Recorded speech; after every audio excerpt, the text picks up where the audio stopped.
Who is going to be the number one pick in the NFL draft? That is a big question this year, not an obvious answer. Welcome into the Sporting News Studios. I'm Tom Vandervoort. It is never too early to start talking about the draft. And here to do that with me right now, our NFL writer, Cliff Brown. And Cliff, I know we're going to be going through a lot of mock drafts heading up to this thing. Right now, in your mock draft, I see you've got Geno Smith, that West Virginia quarterback, going number one to the Kansas City Chiefs. So how much of a franchise quarterback can this guy be? What does he have to do to convince the Chiefs to pick him in that spot?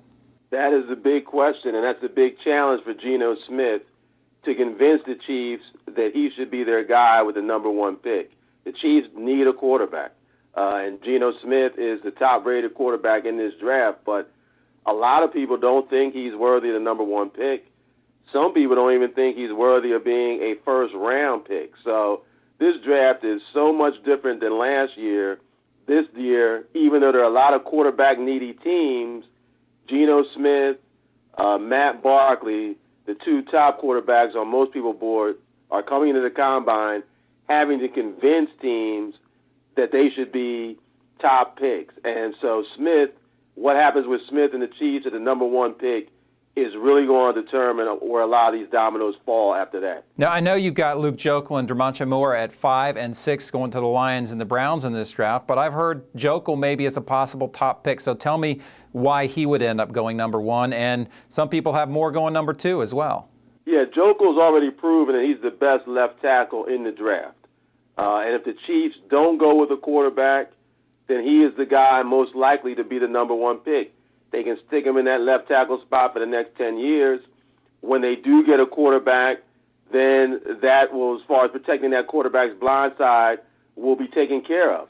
And Moore, a guy at number 2, there are a lot of teams at the top of the board, or who could be number 2, a lot of teams at the top of the board need a pass rusher, like the Jaguars at number 2, like the Raiders at number 3. So Moore could be a number 2 pick or a number 3 pick.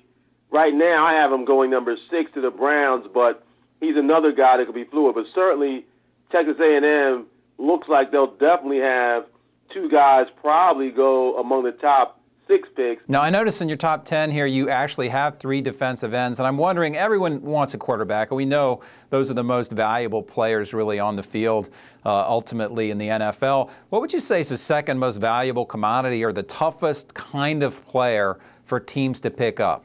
Well, pass rushers are always a commodity, whether they be defensive ends or outside linebackers. If you're going to go with a 3-4 formation, pass rushers are at a premium. And, yes, there are a lot of pass rushers in this draft. They can go near the top. We've talked about Jarvis Jones, a guy who could go, I have going number 2 right now to the Jaguars. He's a pass rusher. Star Lotulelei, even though he's a defensive tackle, a guy who can put pressure up the middle, I have him going number 3 to the Raiders. There are other guys, too. Deion Jordan, a guy who I have right now going number 8 to the Bills, and Barkevious Mingo, defensive end from LSU, I have him going number 9 right now to the Jets. So pass rushers are at a premium. There are pass rushers in this draft. A lot of them are going to go high.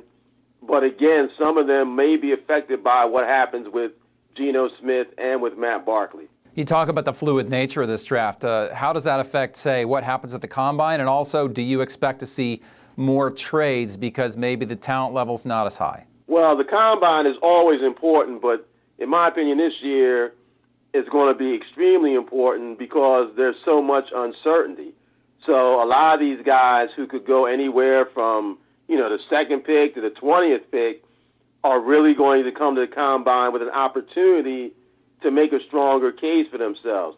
As far as trades, I think, unlike last year, teams feel that you don't have to trade up necessarily to get someone of value, that you can stay where you are and get a good player if you're near the top of the board. So there's no urgency as we saw last year when you had Robert Griffin III out there and the Rams willing to trade the number 2 pick. Definitely you knew there was going to be a trade involving Robert Griffin III for someone trying to move up to get him. This year, I don't think we're going to see that. We may see a draft where teams are just content to pick at their spot, feeling they can get a player that's going to help them. All right, Cliff, thanks a lot. I know we'll be talking to you again leading up to the draft, so we appreciate it.